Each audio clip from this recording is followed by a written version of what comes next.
नमस्कार, मैं हूं प्रगति अग्रवाल। आइए एक नजर डालते हैं देश विदेश और राज्य के बाजार पर हमारी खास पेशकश बाजार हलचल में। सोलर मैन्युफैक्चरिंग के लिए सरकार ने उठाया बड़ा कदम, पीएलआई फंडिंग को बढ़ाकर 24,000 करोड़ किया।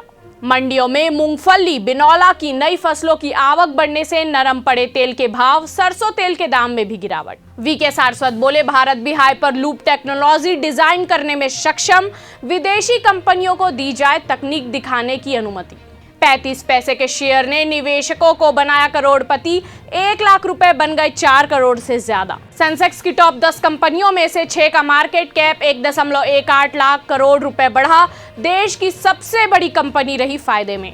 एसबीआई क्रेडिट कार्ड के यूजर्स को झटका, 1 दिसंबर से महंगी हो जाएगी खरीदारी। प्रधानमंत्री आवास योजना ग्रामीण के तहत प्रधानमंत्री नरेंद्र मोदी आज 1.47 लाख लोगों के अकाउंट में भेजेंगे 700 करोड़ रुपए। 16 नवंबर को हो सकता है पेटीएम के शेयरों का अलॉटमेंट, सेबी की मंजूरी सोमवार को मिलने की उम्मीद। भारत में सबसे ज्यादा फायदा कमाने वाली कंपनी बनी ओएनजीसी, रिलायंस को भी छोड़ा पीछे। दिल्ली एनसीआर में फिर बढ़े सीएनजी के दाम, 45 दिनों में ही तीसरी बार हुई बढ़ोतरी। ऐसे ही तमाम जानकारी के लिए हमारे चैनल को लाइक और सब्सक्राइब करना ना भूलें और नोटिफिकेशन के लिए बेल आइकन जरूर दबाएं। आप देख रहे हैं न्यूज़ प्लस 21, आपके हक की बात।